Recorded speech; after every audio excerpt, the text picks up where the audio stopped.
ان الحمدللہ والصلاۃ والسلام علی رسول اللہ اما بعد۔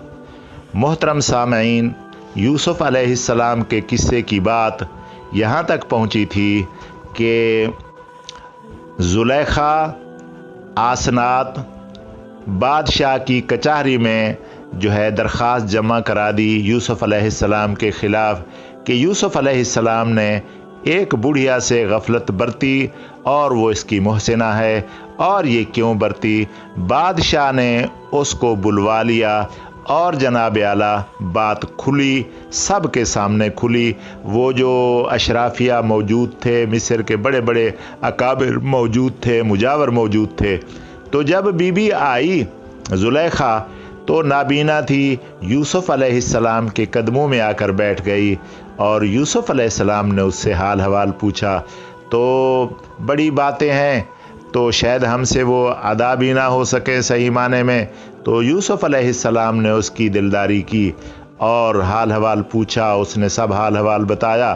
تو یوسف علیہ السلام نے پوچھا کہ اب کیا چاہتی ہو؟ اب کیا چاہیے؟ آ گئی ہو، میں یوسف ہوں، یہ اللہ تعالیٰ آپ پر مہربان ہوا ہے، اللہ نے میرے دل میں بات ڈال دی ہے اور میں آپ سے پوچھ رہا ہوں کہ اب آپ کو کیا چاہیے؟ تو زلیخا نے جواب دیا کہ کچھ نہیں چاہیے، جو کچھ چاہیے تھا وہ مل گیا۔ یوسف علیہ السلام چاہیے تھا وہ تو مل گیا، اب کسی چیز کی ضرورت نہیں۔ ہاں، ایک چیز چاہیے، وہ یہ کہ دیدار یوسف، لیکن وہ میرے بس میں نہیں، میری آنکھیں نابینا ہو گئی ہیں، اب میں اس سے معذور ہوں، محتاج ہوں، دیکھ نہیں سکتی، لیکن ایک خواہش دل میں یہ ہے کہ دیدار یوسف کر لوں، دیدار یوسف نصیب ہو جائے۔ تو یوسف علیہ السلام نے فرمایا کہ دیدار یوسف اگر محبوب کے بس میں نہیں ہے تو معبود کے بس میں تو ہے۔ محبوب سے مراد خود اور معبود سے مراد اللہ، یعنی اللہ کے بس میں تو ہے، وہ تو ایسا قادر مطلق ہے کہ ناممکنات کو ممکنات بنا دیتا ہے، اس کے بس میں تو ہے۔ کیا بعید ہے کہ وہ اللہ تعالیٰ آپ کی یہ آس بھی پوری کر دے۔ ایسا کریں، آپ بھی اللہ سے دعا مانگیں، میں بھی اللہ سے دعا مانگتا ہوں، اور اللہ کو منظور ہوا، اللہ نے چاہا تو آپ کی بینائی واپس آ جائے گی۔ یوسف علیہ السلام نے یہ گارنٹی سے کیوں کہا؟ میں نے پچھلے درس میں عرض کیا کہ اللہ نے وہی بھیجی، فرشتہ بھیجا کہ آپ اس کی دلداری کریں، آپ زلیخا کے حق میں جو بھی دعا کریں گے ہم قبول کریں گے۔ تو خوشخبری تو مل گئی تھی۔ تو یوسف علیہ السلام نے فرمایا آپ بھی اللہ کے آگے سجدہ کریں، اللہ سے مانگیں، میں بھی اللہ کے سامنے سجدہ کرتا ہوں، میں بھی اللہ سے مانگتا ہوں، تو اللہ کے تو بس میں ہے، اگر اس کو منظور ہوا تو آپ کو بینائی مل جائے گی۔ یوسف علیہ السلام نے سجدہ ریز ہوئے، اللہ کی بارگاہ میں روئے، دعائیں کیں، اور اس پر ترس بھی آیا ہوگا، اور یہ بات بھی اس کے یوسف علیہ السلام کے سامنے تھی کہ ہزاروں لوگ دیکھنے والے ہیں، ہزاروں لوگوں کے سامنے یہ اللہ کی بڑائی کا مسئلہ ہے، اور بتوں کی وہ ان کو ختم کرنے کا مسئلہ ہے۔ اللہ اپنی مدد فرمائے، لوگ اللہ کی قدرت دیکھیں، نبی کا معجزہ دیکھیں اور سچے مسلمان ہو جائیں۔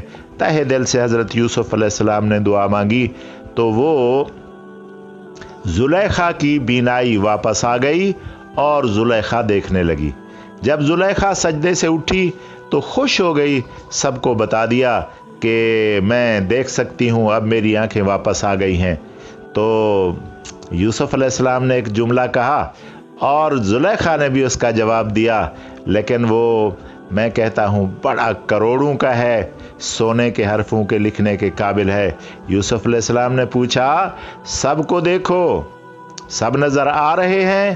زلیخا نے جواب دیا میں نے کسی کو نہیں دیکھا، میں نے کسی کو نہیں دیکھنا، میں نے صرف تمہیں دیکھنا ہے کہ میں نے اللہ سے آنکھیں مانگی ہیں تجھے دیکھنے کے لیے، میں صرف تجھے دیکھوں گی، میں کسی چیز کو نہیں دیکھوں گی، میں نے اللہ سے آنکھیں مانگی ہیں تجھے دیکھنے کے لیے۔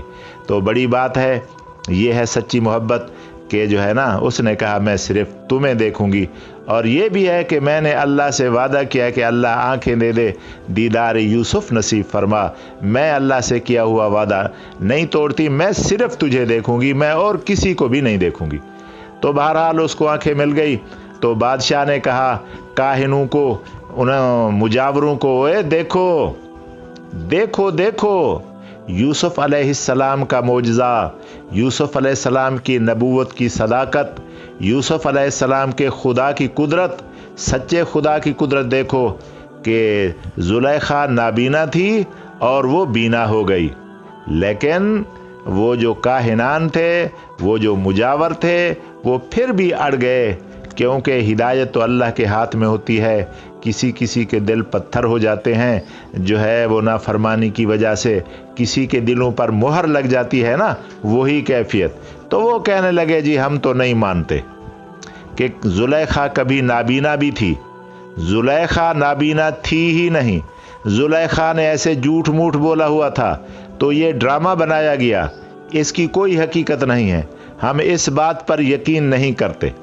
بہرحال لوگوں نے ان کو لعنت ملامت کی کہ زلیخا کا نابینا ہونا تو سب پر واضح ہے، سب لوگ جانتے ہیں، مصر والے جانتے ہیں کہ اس کا نابینا ہونا مشہور ہو گیا تھا، یہ راستے پر گرتی پڑتی تھی، ٹھوکریں لگتی تھی، کئی دفعہ اس کو چوٹیں آئیں، سب نے گرتے پڑتے اس کو دیکھا، یہ تو نابینا ہو چکی تھی، لیکن وہ کہتا نہیں جی نہیں، ماننے کے لیے تیار نہیں۔ تو یوسف علیہ السلام نے فرمایا اچھا بھائی، مان لیا کہ زلیخا نابینا نہیں تھی، یہ تو آپ دیکھ رہے ہیں کہ زلیخا بڑھیا ہو چکی ہے، ضعیف ہو چکی ہے، کمزور ہو چکی ہے، لاچار ہو چکی ہے، یہ تو آپ سب دیکھ رہے ہیں نا ابھی۔ تو انہوں نے کہا ہاں یہ ہم سب دیکھ رہے ہیں، واقعی یہ تو سچی بات ہے، یہ تو اب ہماری آنکھوں کے سامنے ہے۔ تو یوسف علیہ السلام نے فرمایا کہ اگر زلیخا کو جوانی مل جائے پھر تو میرے رب کی قدرت کو مان جاؤ گے نا، پھر تو میرے رب کی طاقت کو مان جاؤ گے نا، پھر تو مجھے اللہ کا سچا نبی مان لو گے نا، پھر تو ایمان لے آؤ گے نا۔ تو انہوں نے کہا ہاں البتہ یہ بات صحیح ہے، یہ ہو جائے تو ہم مان لیں گے، مگر ہوگا نہیں جس طرح، بلکہ انہوں نے لفظ کہا کہ جس طرح مغرب سے سورج نکلنا محال ہے، اسی طرح زلیخا کا جوان بننا بھی محال ہے۔ تو یوسف علیہ السلام نے اس کو فرمایا کہ آپ اللہ سے سجدہ کریں، اللہ کے آگے سجدہ کریں، اور وہ سجدہ کیا اس نے، اور اس کے اوپر کپڑا ڈال دیا اور اس سے کہا کہ اللہ سے مانگو۔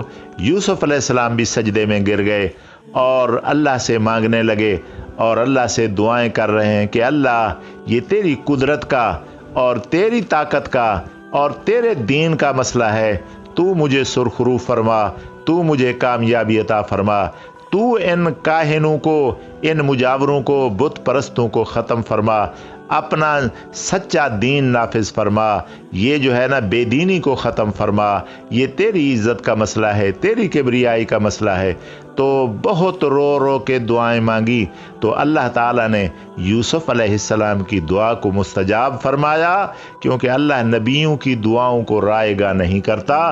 تو یہ بھی حضرت یوسف علیہ السلام کا معجزہ ہوا کہ زلیخا کو جوانی مل گئی، جب اس نے سجدے سے سر اٹھایا اور کپڑا ادھر ادھر کیا تو وہ جوان ہو چکی تھی، نوجوان ہو چکی تھی، پہلے جس طرح خوبصورت تھی، 16 سال کی 18 سال کی عمر میں خوبصورت تھی، اسی طرح اللہ تعالیٰ نے اس کو خوبصورتی بھی دے دی، جوانی بھی دے دی، اور جناب اعلیٰ وہ بالکل ٹھیک ٹھاک ہو گئی۔ تو بادشاہ وقت نے ان سے کہا کہ دیکھو اب یہ بھی بات پوری ہو گئی جو یوسف علیہ السلام نے کی، کچھ کاہن، کچھ مجاور تو مسلمان ہو گئے، ایمان لے آئے، اور کچھ جن کی نصیب میں نہیں تھا پھر بھی اڑ گئے، تو یوسف علیہ السلام نے فرمایا کہ اللہ کا وعدہ سچ ہے، ختم اللہ علی قلوبہم وعلی سمعہم وعلی ابصارہم غشاوہ. یہ تو قرآن ہے، یہ تو یوسف علیہ السلام پر نہیں اترا، لیکن میری زبان پر یہ آیت آ گئی. یوسف علیہ السلام نے یہ ضرور فرمایا کہ اللہ نے سچ فرمایا کہ کچھ لوگوں کے دلوں پر میں مہر مار دیتا ہوں، اور آنکھوں پر مہر مار دیتا ہوں، اور کانوں پر مہر مار دیتا ہوں. یہ تمہارے دلوں پر مہر لگی ہوئی ہے اور کوئی بات نہیں، لیکن یہ بات تو روز روشن کی طرح ہے. تو کچھ رہ گئے، کچھ مسلمان ہو گئے. تو انشاءاللہ زلیخا سے کس طرح شادی ہوئی وہ انشاءاللہ اگلے درس میں عرض کروں گا. اللہ تعالیٰ مجھے اور آپ کو ان باتوں پر عمل کرنے کی توفیق عطا فرماوے. وآخر دعوانا الحمدللہ رب العالمین. السلام علیکم ورحمۃ اللہ وبرکاتہ.